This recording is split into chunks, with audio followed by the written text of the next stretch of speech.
17গৰাকী শিক্ষক অথচ ফলাফল শূন্য। জুৰিয়াৰ চিঙাৰী হাইস্কুলত ৰাইজৰ তীব্ৰ প্ৰতিবাদ। হাইস্কুল শিক্ষান্ত পৰীক্ষাৰ ফলাফল ঘোষণাৰ পাছতে এতিয়া জুৰিয়াৰ চিঙাৰী হাইস্কুলত সৃষ্টি হৈছে এক উত্তপ্ত পৰিস্থিতিৰ।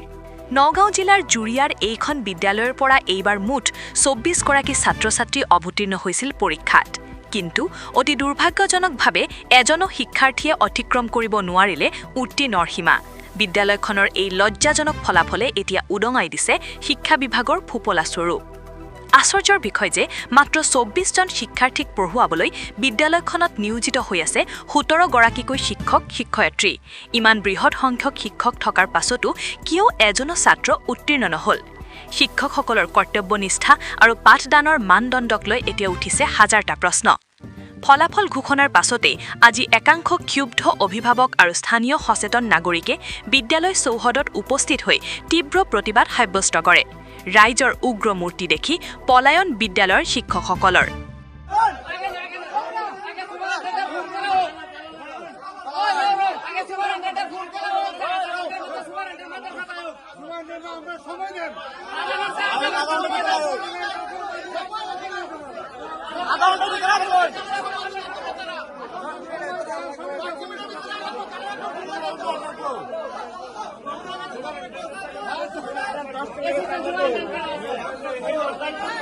বদলি কৰক, চিঙাৰী হাই স্কুল মাদ্ৰাছাৰ শিক্ষক বদলি কৰক। Ismail Hussain go back, Ismail Hussain go back, শিক্ষকসকল মুৰ্দাবাদ, হাইস্কুলৰ দেখা মুৰ্দাবাদ, ইছমাইল হুছেইন মুৰ্দাবাদ। যোৱাকালি গোটেই অসমত হাইস্কুল শিক্ষান্ত পৰীক্ষা যিসকল ছাত্ৰ ছাত্ৰী পৰীক্ষা দিছিলে উত্তীৰ্ণ হৈছিলে প্ৰত্যেকখন স্কুলত মানে আনন্দ উল্লাস দেখা গৈছে।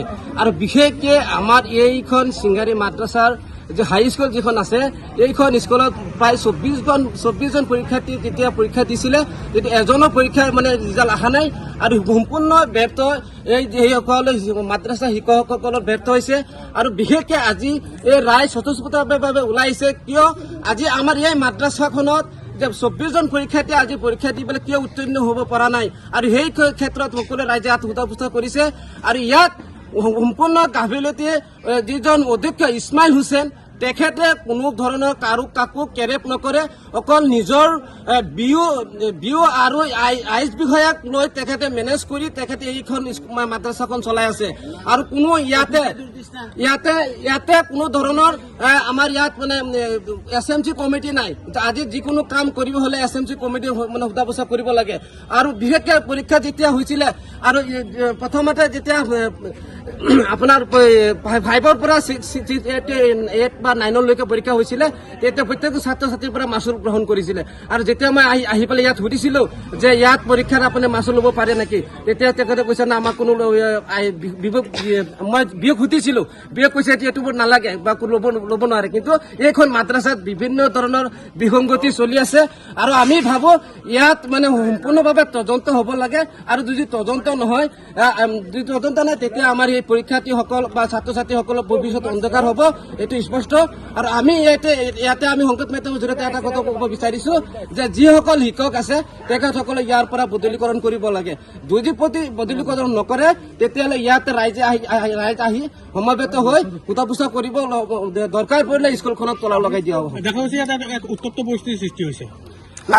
পৰিস্থিতি এইটো কাৰণে হৈছে তেখেতসকলে আজি 22জন শিক্ষক থকাৰ অৱস্থাত আজি 24জন পৰীক্ষাৰ্থী কিয় উত্তীৰ্ণ হ'ব পৰা নাই? তেখেতৰ গাফিলতিত আজি সেইসকলে ছাত্ৰ-ছাত্ৰী পৰীক্ষাত উত্তীৰ্ণ হ'ব পৰা নাই। এজন উত্তীৰ্ণ হোৱা নাই নেকি? এজনো হোৱা নাই মানে শূন্য একদম মানে কোনো ধৰণে এটা ছাত্ৰ-ছাত্ৰী পৰীক্ষাত উত্তীৰ্ণ হ'ব পৰা নাই। আৰু মই বিশেষকৈ এটা ক'ব বিচাৰিছো যে মাষ্টৰ আৰু শিক্ষক-শিক্ষয়িত্ৰী ইয়াত স্কুলত যেতিয়া মই আহোঁ তেতিয়াহ'লে চাইছো তেখেতসকলে মোবাইল চাই থাকে আৰু শিক্ষাৰ নামত কোনো ধৰণৰ সিহঁতে কি কয় হোমৱৰ্ক কেতিয়ালৈকে নাযায়, অকল মোবাইল।